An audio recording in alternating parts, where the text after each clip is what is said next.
Max Kaiser, looking here, 4 or 5 years of austerity measures have failed to stimulate the European economies on a whole. How can economies be stimulated and then create jobs at the same time if there's a global slowdown occurring? If you agree with the fact that there's a global slowdown. Well, let's look at the case of Ireland for a second. A few years ago, the Irish public debt was virtually non-existent. Then one of their banks, Anglo-Irish, ran up debts that were 10 times the country's GDP. They went bankrupt, and the Irish government decided to move those debts or guarantee those debts onto the balance sheet of the citizen. And then they started imposing austerity measures to bail out Anglo-Irish Bank and their unsecured debtors. So this pattern is what we've seen play out all over Europe. You've got these debts that were incurred by banks. They can't pay the debts, and the governments are doing the bidding of the banks by transferring these debts to the public and then imposing austerity measures. We saw it in Argentina. Citibank was in Argentina back in the late 80s, early 90s, or late 90s to 2000. And they went bust, basically, and the government forced the citizens to pay off Citibank's debt. So that was the model. So this is a common theme. Now, until you do something about these transference of bank debt to the public, you're going to have these problems continue. It's playing out all over the world. Well, you have to remember that all we're seeing right now is no change of policy. We're just seeing new innovation, new products, new ways of banks essentially finding new markets for their debt, or central banks finding new markets for their debt, or European banks finding new markets for their debt, because all we're doing is perpetuating a system where we have to increase our debt in order to survive at the moment. Because as Max said earlier, we're just transferring banks finding markets for their debt and then secured by the government, and then the government trying to find a new way of bailing out the banking system. And all we're doing is we're just playing this domino effect, and then we're coming up with new innovation where the countries that are in trouble are bailing each other out, and soon we'll be asking Ireland and all sorts of other countries to bail our systems out, because we're all in this together, just perpetuating a system, and we need to look at the root cause of the problem, and we're not doing any of that.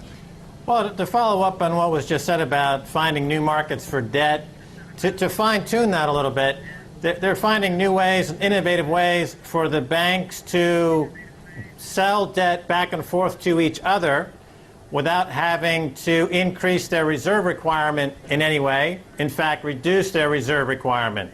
So you have a bank like Deutsche Bank with $3 trillion in debts that is supported by less than 1.5% of Tier 1 capital. So you have less than a 1 or 2% fluctuation in the value of those assets, and the bank is technically bankrupt. These banks in Europe are technically bankrupt. Their balance sheets, if you were to freeze frame them and forensically look at them, you would find that they are without any collateral whatsoever. They're only supported by the illusion of whipping these debts around in the washing machine that is the euro money laundering system to keep themselves going. And like, for example, they introduced the European Stability Mechanism. This just means that the same debts that were swapped amongst banks 6 months ago are being swapped again into a new lending facility that's collateralized by the same banks. This is the very definition of a Ponzi scheme. This is what put Bernie Madoff in jail. And this can continue on additionally, because what will happen is that once they establish a European-wide central bank in Brussels to mimic what's happening in Washington, D.C. with the Federal Reserve Bank, and then once that game runs out, then the Federal Reserve Bank and this new European central bank in Brussels will create a new global central bank. And they'll do the whole thing over again. And then everyone who's suffering austerity today will have to pay additional tax to this new global central bank. So the people suffering austerity are going to continue to suffer austerity, except their tax burden is going to continue to go up substantially. And the bankers who make money creating this Ponzi scheme will continue to suck wealth out of the system and lord it over in this neo-feudal model as they've been doing now for the past 5, 10, 20 years. Max Kaiser, but in between the lines here, it would be positive to see what actually are on the books of these different banks. Are there hidden costs? Because it seems like, for example, with Bankia, when we hear about the bailout that they needed, do these countries know how much their banks have on paper in terms of assets, in terms of funds, before they can reach out and bail them out? Or are these debts going to all of a sudden surface in the news that they owe this much more? If you can elaborate on that more for us or give us examples. Well, no, they don't know how much debt these banks have. It's part of what's called the shadow banking system. The shadow banking system in America is estimated to be over $16 trillion. So it's in excess of the entire GDP of the United States. And this is true throughout the world. There's $800 trillion in derivatives that are part of the shadow banking system. The entire globe GDP is, call it $50 trillion. What happens is that when banks want to get more laws passed to deregulate the system, to make it easier for them to continue this Ponzi scheme, they suddenly flash huge debt that they said they just found, they just discovered it. Hank Paulson did this in 2008. Dick Fuld did this at Lehman Brothers.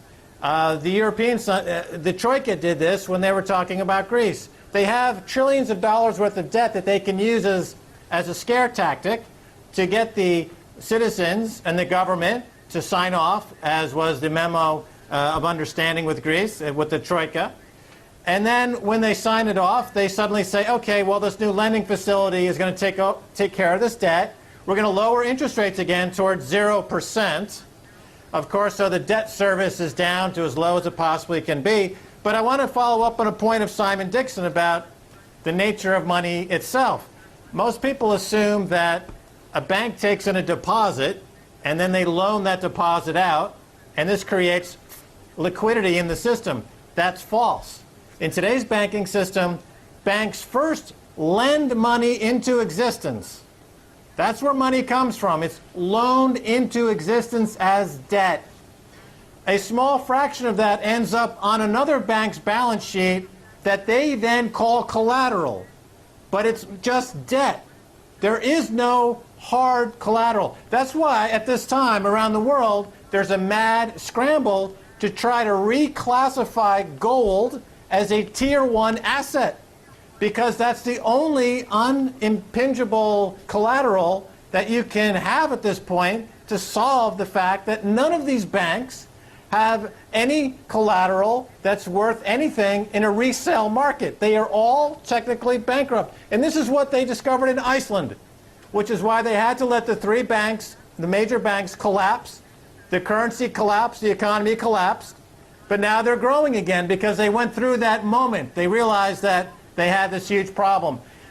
These banks in Europe have to understand that they must allow the banks to crash and let happen what's going to happen. But until that happens, there's going to be more debt servitude, more problems like we're seeing, more austerity, and more social unrest. There's a real risk now that some of these bankers are going to be rounded up. In the mainstream media in America, Nobel Prize-winning economists and people like Nouriel Roubini are suggesting that bankers should be hung.